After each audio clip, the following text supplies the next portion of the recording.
भवति यदनुभावात् एडमोकोऽपि वाग्मी जडमतिरपि जन्तुर्जायते प्राज्ञमौलिः सकलवचनचेतो देवता भारती सा मम वचसि निधत्तां सन्निधिं मानसे च.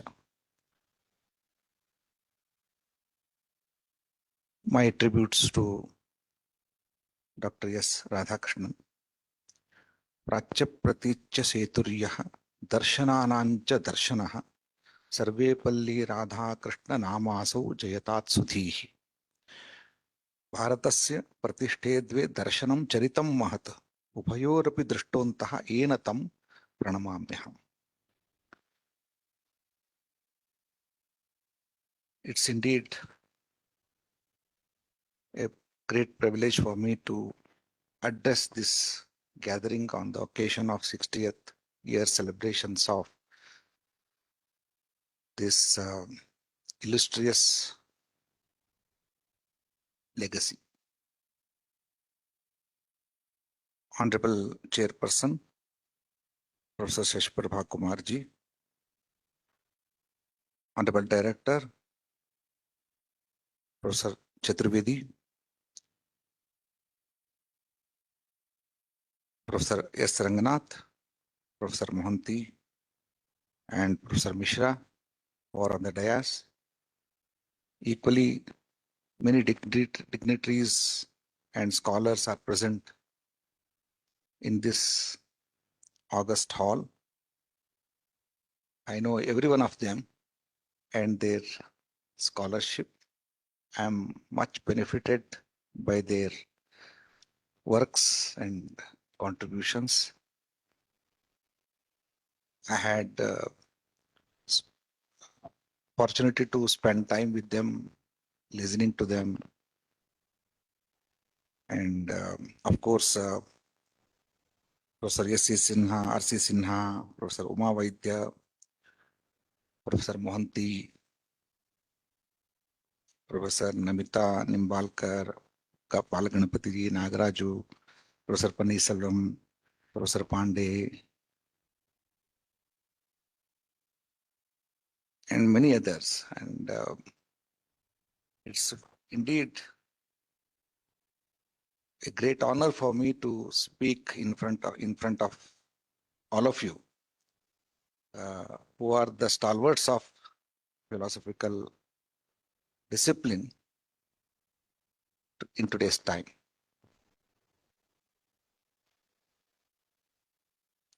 There are two attractions to come to this place. Many a times I expressed my wish to come here before Honorable Chairperson. But the problem is entirely mine. Many a times she insisted me and invited me to come here and stay for some time and learn something from the fellows, senior fellows here.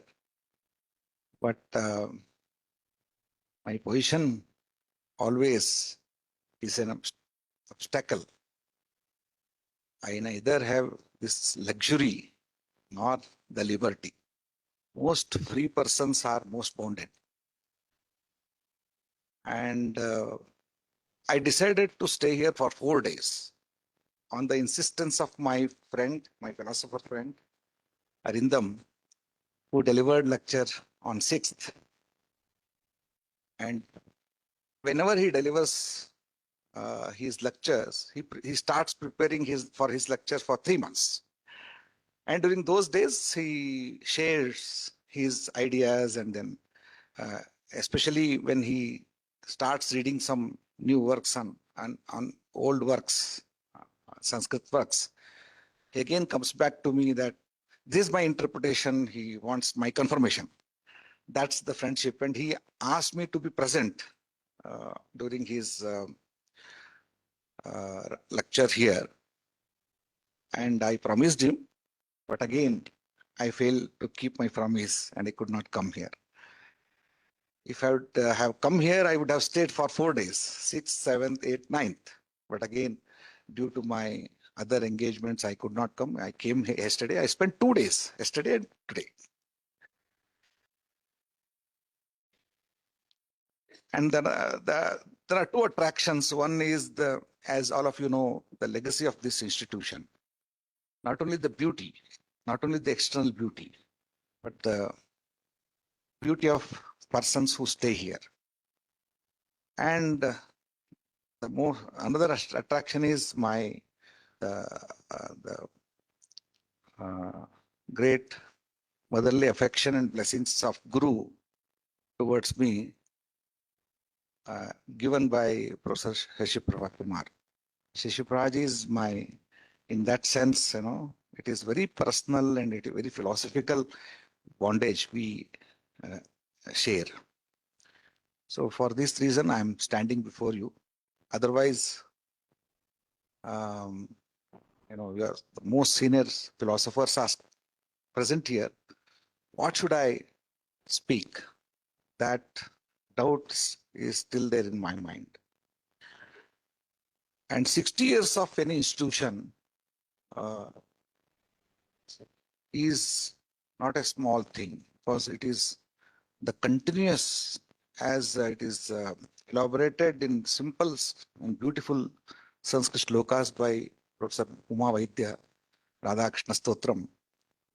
The commitment and the mandate given by the donor and the commitment of the institution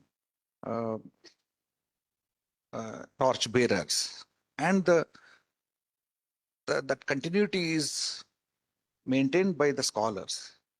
This legacy of 60 years is great inspiration for all of us. And I had been to Paris, where I have seen very great institutions, 500 years. That is Collège de France. I visited that institution. I spent a full day. The young scholars should see that institution. I'm told that there are 49 positions, and all the scholars, most of them are Nobel laureates in science, mathematics, philosophy, and many other branches of knowledge. 500 years. Only an institution of this kind could survive, because it is not temporal institution, it is eternal institutions, because they follow the eternal sciences. They study the eternal ideas. We have many engineering colleges.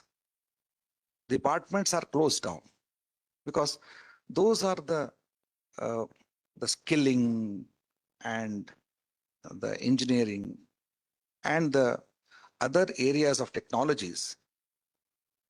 They change, and the departments cannot survive for more than 5 to 10 years. This institution will continue here with the same rigor for next 500 years. I'm pretty sure. So that inspiration, because in India, we never institutionalize the knowledge. Only during the period of Shankara, we started institutioning mathas. Otherwise, there were no mathas. People used to come together and discuss, and they used to go back with the knowledge. The entire this Bharata Varsha is full of knowledge. We don't have institutions. Therefore, we don't have institutions for 500 years, 700 years. No, we have knowledge systems. We have the schools. We have the knowledge spread across the country. But when we started establishing the institutions, and the knowledge that continues with the institution, sometimes there is a danger of crystallization of knowledge. The dynamism goes out. This becomes a tradition. So this is how we should continue. Yes, I understand for Vedic culture, Vedic tradition, we need to preserve. But for the rest of the things, we should be very much open. So today, though we have a place in institution, the knowledge should not confine to the institutions. Knowledge should go everywhere. With this kind of my personal opinion, I start to read my the drafted speech before you without wasting much of your time.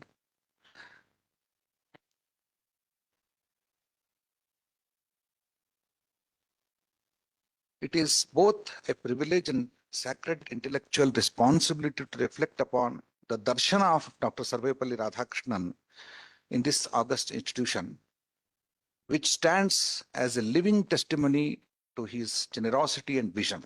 60 years ago, when he gifted Rashtrapati Nivas to the nation, he was not merely donating a building. He was consecrating a space for tapas of thought, or dialogue between the two dimensions of the truth, eternal and temporal. I believe that if you want to protect the eternal values, the temporal system should work for that. Like in the cells of our body should die to protect the Atman. Otherwise, if they stay back, this remain forever, then Atma will die. Therefore, today's theme, eternal and temporal, captures the very center point of Professor Sri Radhakrishnan's philosophy. His life and work were a bridge between the Upanishadic Darshana and modern humanity, between eternal truth of East and temporal idea of West, between eternal metaphysical insight and the temporal material discourse.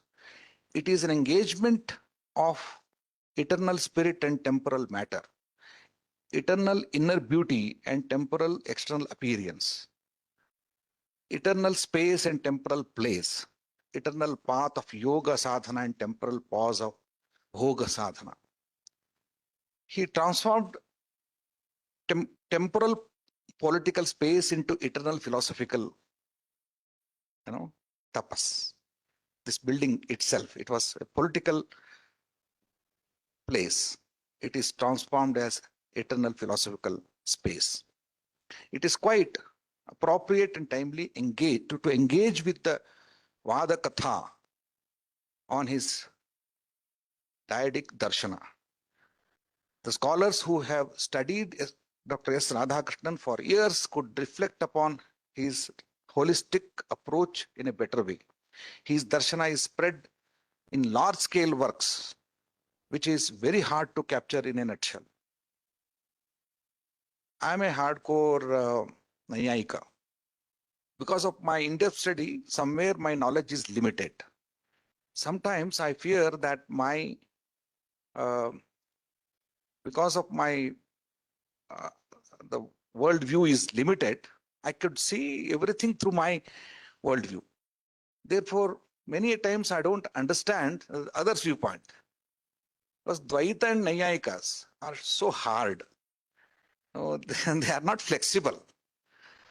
Though they give the framework to the rest of the philosophical dialogue, because they are in Dvaitins. Basically, they are in the realm of Dvaita. They can't go beyond that. That is the limitation. This Vasana stops, some ways holds me because of this framework, very much trained in this framework of Dvaita Vasana. Many times I fail to understand the Buddhist philosophical and even reconciliation of the philosophy. Basically, when I read Radhakrishnan, he always tried to reconcile the views, different views. And that's where I found my limitations. The heavy task is given to a person like me who is trained in Bharatiya Darshana, but less trained in the literature of Indian philosophy in English. However, this I consider is a joyful opportunity to study and reflect upon this school of thought that emerged during the last legs of British India and dawn of independent India. This has given me some new insights into Bharatiya Darshanas. Thanks to Honorable Chairperson and Director of IIAS for making me part of this seminar. I just share my thoughts and leave some questions for your reflections. The intellectual context and the life. Dr. Radhakrishnan stands as a civilizational crossroads, at a civilization crossroads, rooted in Advaita Vedanta and Upanishadic philosophy. His works engaged deeply with Western idealism. He was a unique philosopher who taught philosophy in classrooms at Indian and Western universities, and who was also in the helm of affairs of academic policy making and making of higher education institutions in India. And later who became Vice President and President of India, stood as star of Indian public life. Started as a philosopher, and at the end of his life, we could see his public affairs.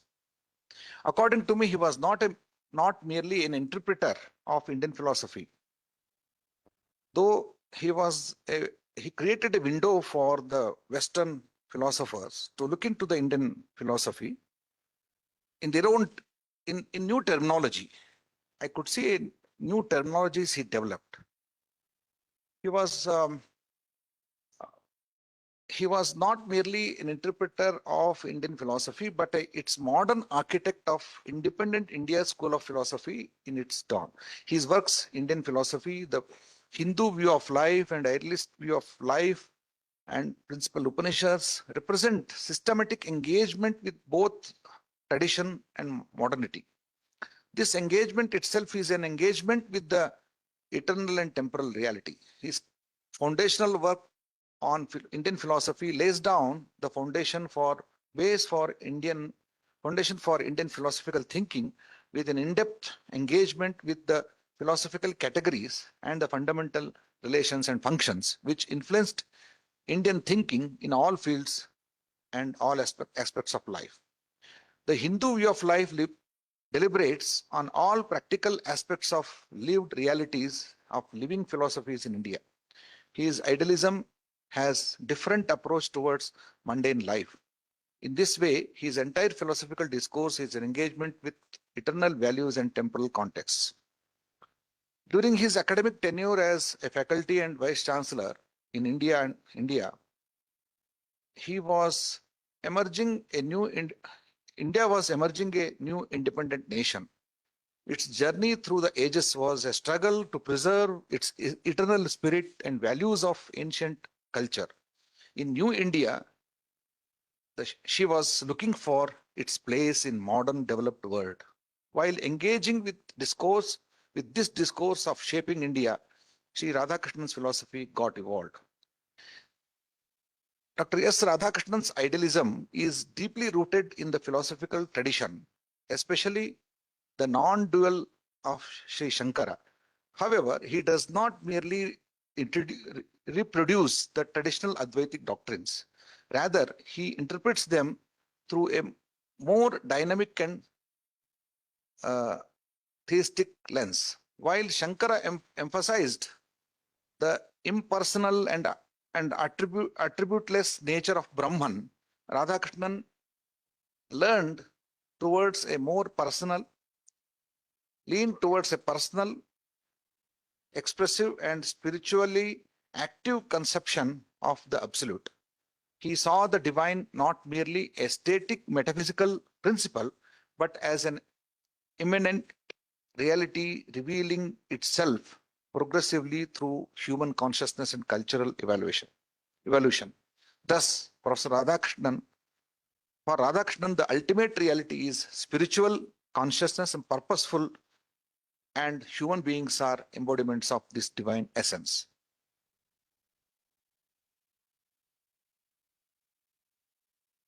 It seems after reading his interpretation and independent works on Upanishads, that at the core of Radhakrishnan school lies on the absolute idealism, a re-articulation of the Upanishad vision in modern terms. However, he does not believe in the illusionism of the universe, which is admitted by Shankarite idealist. It's very interesting. See, Brahma Satyam Jagan Mithya. This view throws many challenges. Even when I started reading Shankara, uh, of course, as an opponent, then we see a lot of contradictions from the opponent's view. Because Shankara draws the ideas from Upanishad and very clearly states that Brahma Satyam and Jagan Mithya.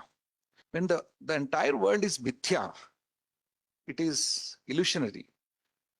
The, the examples that are given by him, like, Gandharva Nagari, this Gandharva Nagari is totally illusion.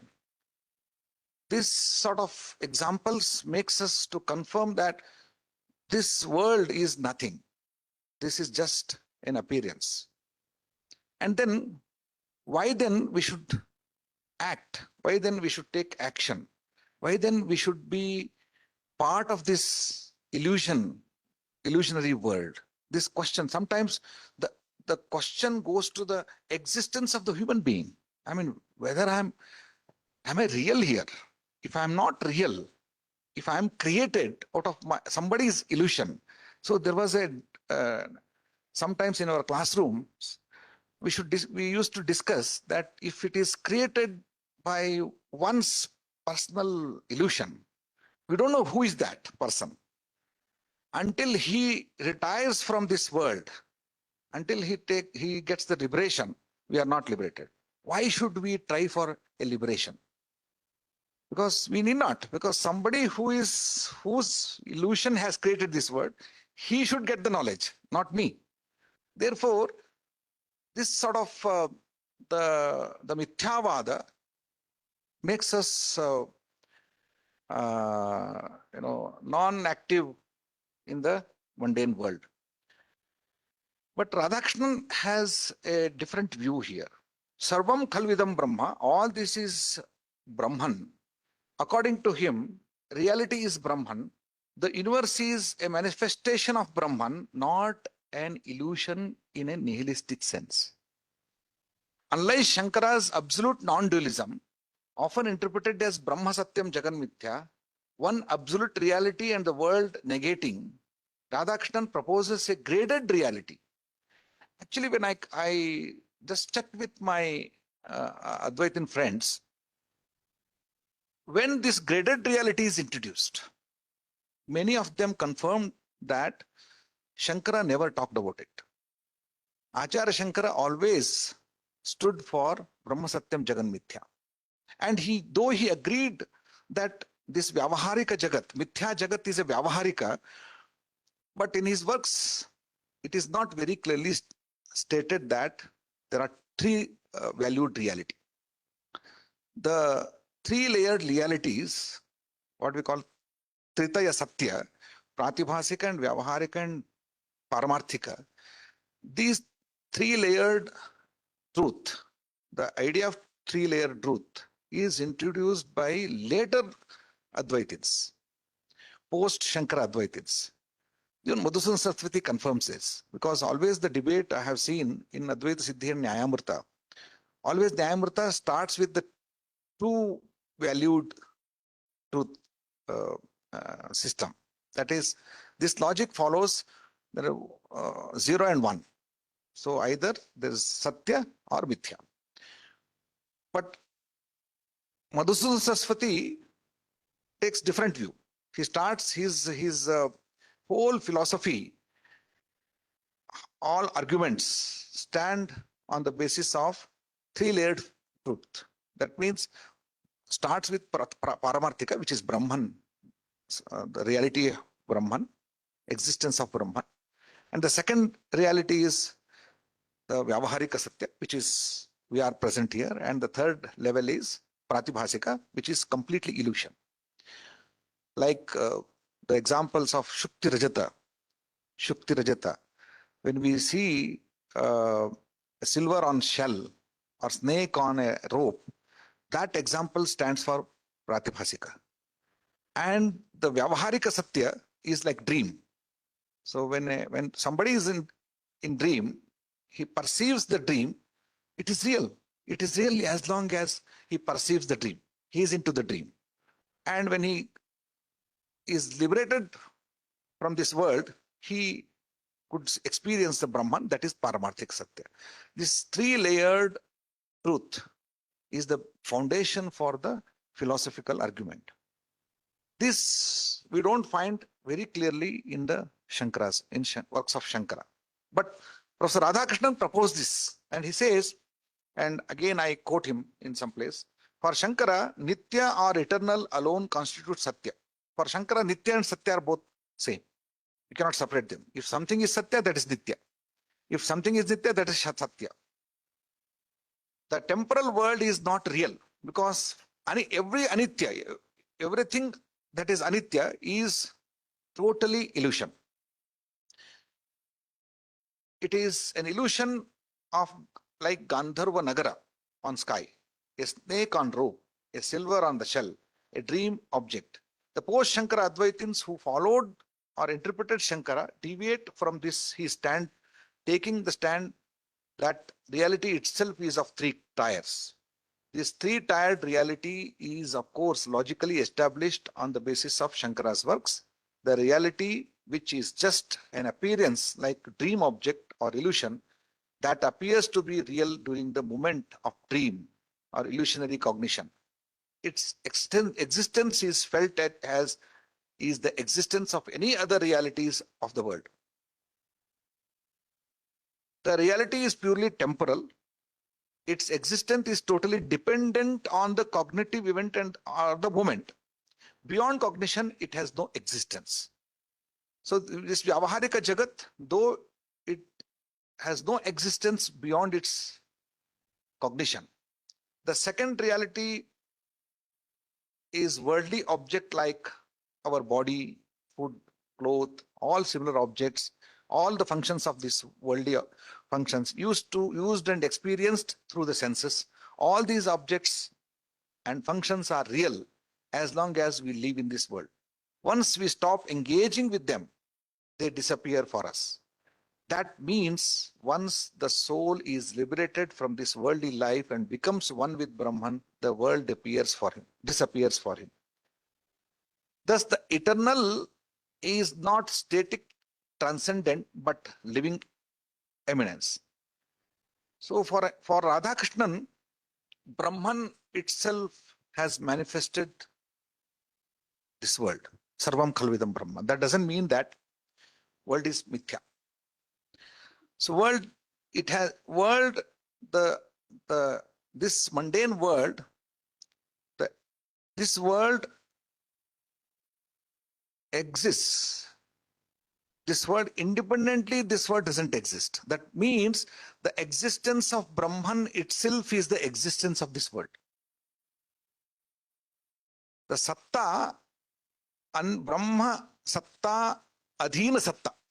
So this world does not possess the Satta independent of Brahman. So if you don't accept Brahman, then you can't function in this world. Therefore, it is very clearly, though Radhakrishnan appreciates the Shankara's view, but he takes a small deviation and establishes that this world is not just an illusion. Because it is completely, the existence of world is completely dependent on the existence of the Brahman. Therefore, if you are accepting the existence of Brahman, you should accept the existence of the dependent existence of the world. Therefore, world is now real. Real in the sense that dependent reality. It is dependent reality. Therefore, this continues to exist as long as we engage with this world. Therefore, now ethical engagement is possible. Radhakrishnan rejects the metaphysical escapism. He insists that spiritual realization must inform social responsibility. He believed in Karma Yoga of Gita. Otherwise, for Shankara faces a big challenge in Isha Upanishad.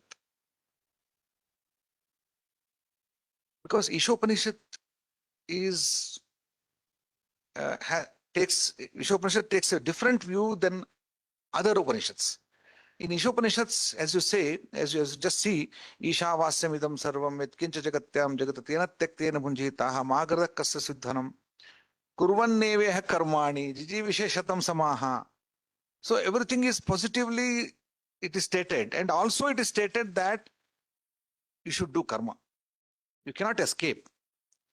Then, but Shankara, in the outset of his bhashya, he gives a background for this Upanishad, and he says, Tamah prakashayoriva, Tamah prakashayoriva, jnana karmanoho paraspara virodha. Jnana and karma, they cannot go together. Therefore, according to Shankara, jnana and karma, real Brahma jnana and karma cannot go together. Vidya, avidya cannot go together. And the worldly life and sannyasa cannot go together. Therefore, sannyasa marga is totally different and the karma yoga is totally different. It is because he faced the challenges from Mimamsaka, and he starts segregating the Vedas into two parts, Karma Kanda and Jnana Kanda. And Karma Kanda is for the worldly life and Jnana Kanda is for the salvation. The problem here is Upanishad suddenly starts saying Vidyancha Vidyancha ettadvedo bhayam saha avidya murtyam tirtva vidya amritam ashnute. Suddenly Jnana Karma Samuchayavada is established. Therefore, for Shankara, the Vidya means the worldly knowledge again.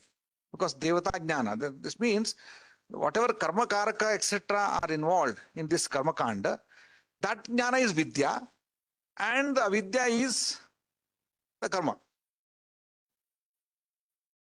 Suddenly the entire Upanishadic Prakarana, the term Vidya is interpreted as the Vidya which is in the worldly Vidya, knowledge of the world. This is a problem. But for Radhakrishnan, when he interprets, he takes a different view. This is what, interesting for us. No one can escape from this worldly responsibility while living in this worldly life. In that sense, he recognizes the temporal realities of the universe as a means for the moksha and revelation. This is Radhakrishnan's view. He was a practical Vedantin in that sense, because he takes the idea from even Vivekananda and from even Aurobindo, who never denies the existence of the worldly realities. It is compulsory to observe the duties as part of these temporal realities. He believed civilization's decline not due to the economic poverty, but the spiritual exhaustion. This spirituality is nothing but identifying the eternal truth in the temporal realities. So therefore, he reconciled the eternal truth with the temporal realities. In Hindu view on temporal world, I quote, Hindu thought is generally associated with the theory of the world is samsara. Then he expressions like on the wheel of time, the cycle of birth and death, and ever rolling stream, samsara and jagat are employed to indicate the non-substantial or unstable character of the universe. Everything that exists suffers change. Every actuality is becoming, has in it the principle of unrest. Nothing empirical is eternally conserved. all life is a constant birth and becoming. All birth entails constant death, a dissolution of that which becomes in order that it may change into new becoming. The world is moving, Jagat. It is his interpretation. It would be resolved by the cessation of the movement. The illusion is not in the movement, but in the stationariness. He states that for it, being is only process, a continuous alteration of birth and death, a perceptual transition from one thing to another. Doctrine of, again, he reconciles Buddhist view of life. With the both Hindus and Buddhists, the notion of world becoming is more speculative category than a scientific truth at any rate of in regard to the physical world. So he does not deny, even he takes the Buddhist view, he does not deny the reality of this world. And I skip some of the points here.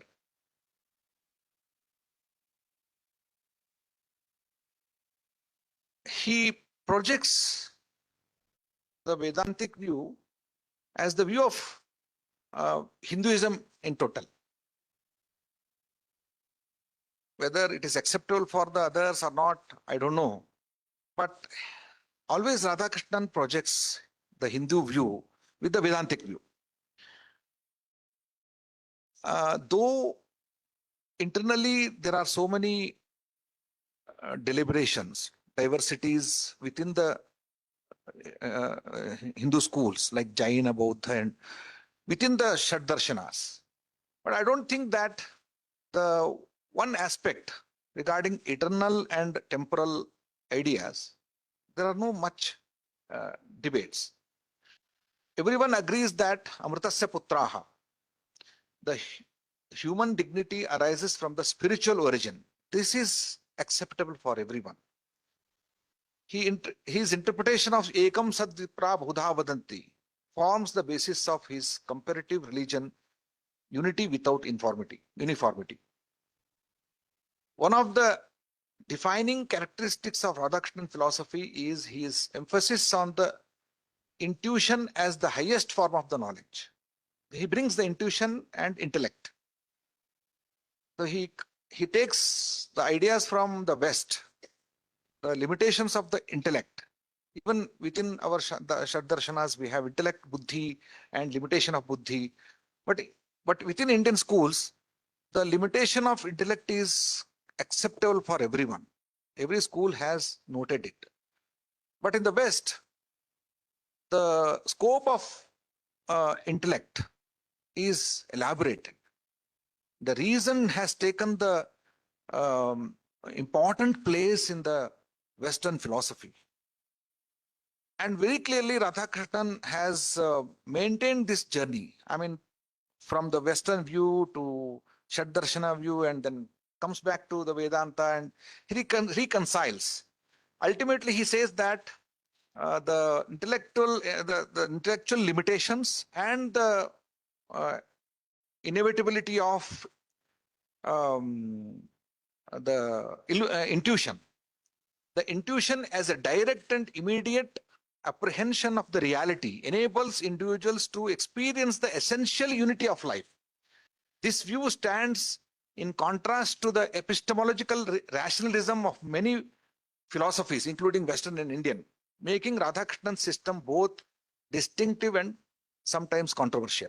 Because as I said, he presents Vedantic view as Hindu thought.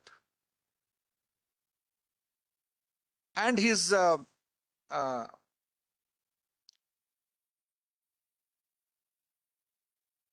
since all major religious traditions, he claimed, are expressions of the same spiritual intuition, they are fundamentally harmonious in essence through diverse in form.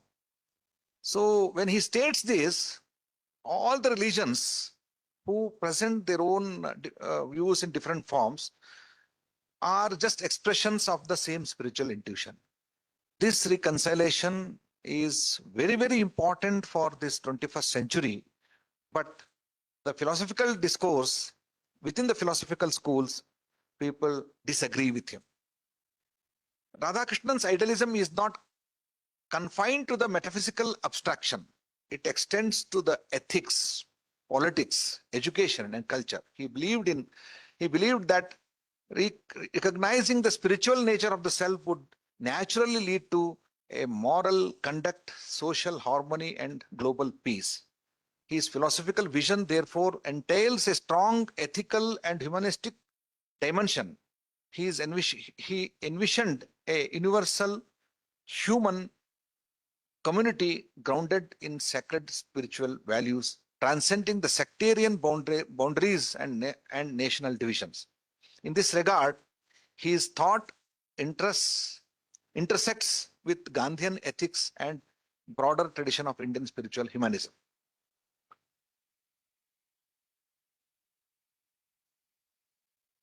A hallmark of Radhakrishnan's philosophy is his religious pluralism.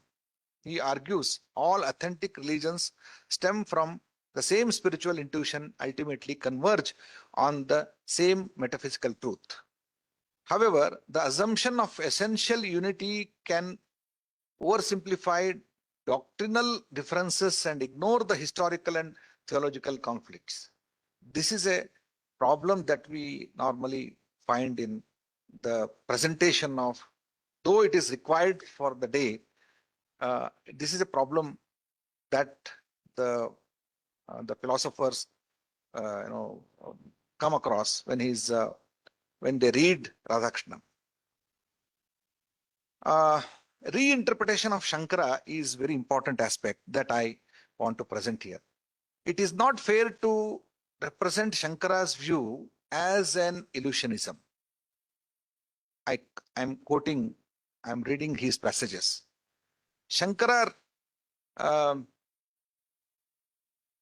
repudiates the subjectivism of Vijnanamadins and affirms the external mental reality of the objects. His theory is not Drishti Srishtivada. It's very interesting. Drishti Srishtivada, though we find it in Shankaradvaita, but very clearly Radhakrishnan refutes that his theory is not Drishti Srishtivada. The objects rise into being when we perceive them and disappear when we do not. This is the difference between Vijnanavada and Shankara's Mayavada. We perceive objects and do not simply contemplate. Shankara distinguishes dreams from waking experiences and warns us against a confusion between the two. The experiences of waking life are not contradicted by anything else in our logical knowledge. He is a realist so far as our experience goes. You should see, he is a realist. This is the interpretation of Radhakrishnan. He clearly states that Shankara is not illusionist. Shankara is a realist as far as our experience goes. These things control, then for avidya is not a private profession of this or that individual mind. It is common to all minds. Being a cosmic principle of finiteness, it is the cause of the whole world, empirical world. Common to all, moksha or release of any one individual does not bring about the destruction of the world, but only the displacement of a false outlook by a true one, avidya by vidya. When the illusion of the mirage is dissipated by scientific knowledge, the illusion stands there through it is no longer able to tempt us. The world is not so much denied as reinterpreted. So world is not so much denied as reinterpreted. Shankara believes that logical dualism between object and subject is not final. It rests on a monism. Subject and object are phases of spirit. Atmanaiva dharma. I am Atmanaiva dharma. They have no existence apart from Brahma. Very interestingly, he says that the Shankara does not assert an identity between the God and world, but only denies the independence of the world. Jagat Swatantram Nasti. In this sense, if you go to Ramanuja and Madhva and others, while accepting both the realities in the same realm, Jagat Satya, Brahma Satya, but both are dependent. I mean, Brahma is independent, Jagat is dependent. In the same sense, if you go to Shankara, the very existence of the world itself is dependent on Brahman's existence. This is the difference. Otherwise, these two don't have their own independent existence. For Madhva and Ramanuja, these two have independent existence. And then there is a dependency. Dependency in terms of their functioning, not in the existence sense. Brahma is real and the world is real. What is the difference? Both are in function, both are dependent. I mean, Brahman, world is different, independent on the Brahman. But in Shankara's philosophy, the very existence of the world is dependent on the existence of the Brahman. This is the difference. I think this is what Radhakrishnan brings forth. When Shankara denies the reality of effects, he qualifies his denial by some such phrase as independent of the cause or independent of God. He always says Brahmanyatvam is rejected, not the the total existence of the world. So on even on Ishopanishad, he interprets Shankara again. Major challenge that Shankara encounters in the teaching of Ishopanishad, at the outset of his Bhashya, he rejects the reconciliation of Jnana and Karma.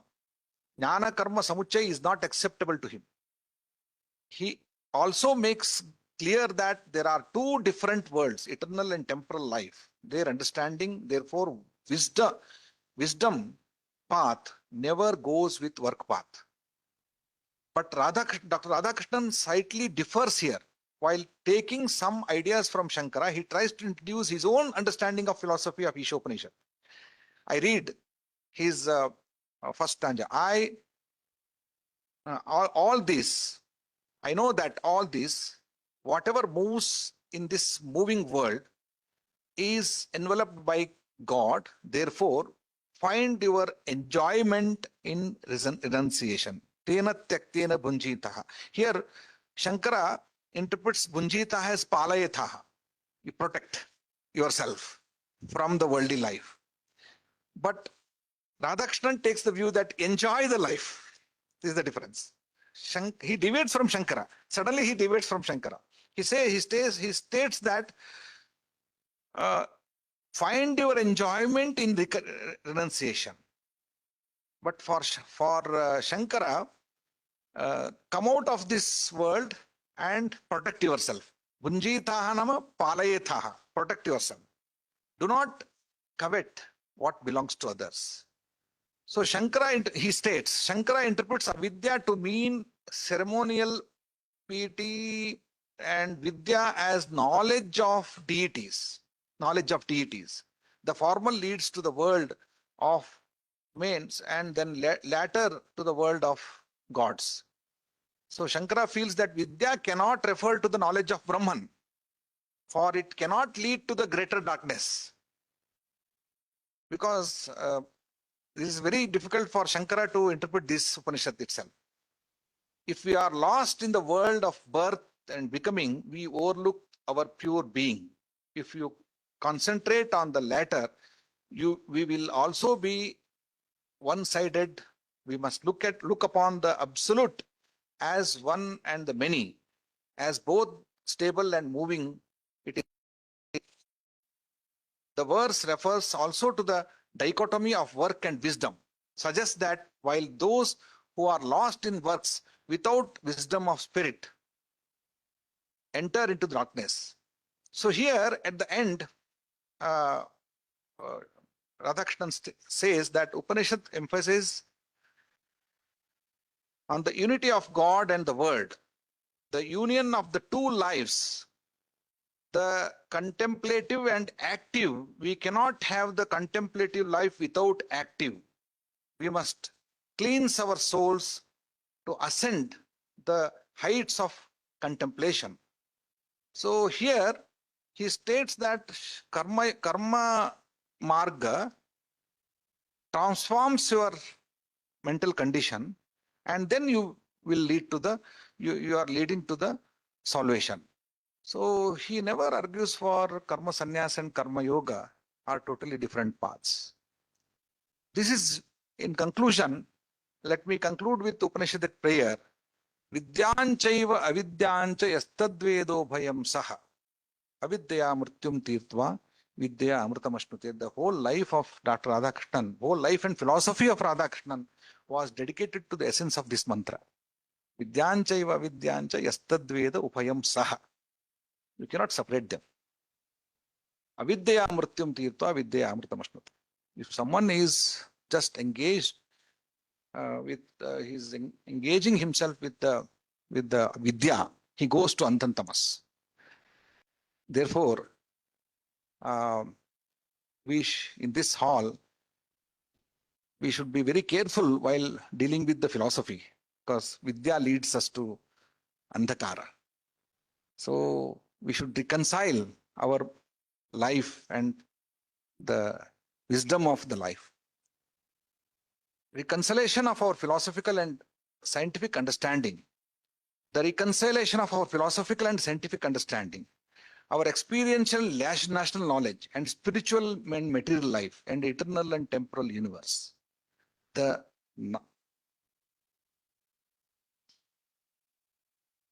We received the lights that light we received through his works are the beacon of 21st century life and the understanding of the modern problems that address the issues of the world, issues that world is facing. May this seminar not merely commemorate him, but continue his unfinished dialogue between eternal and temporal. Thank you very much for your patient listening. Lastly, I thank Honorable Chairperson and the Director and the organizers for inviting me here. And though my knowledge is limited to the temporal world of Nayayika's worldview, and I'm enlightened with the reconciliation of the both eternal and external worlds presented by Dr. S. Radhakrishnan. Thank you very much. Namo.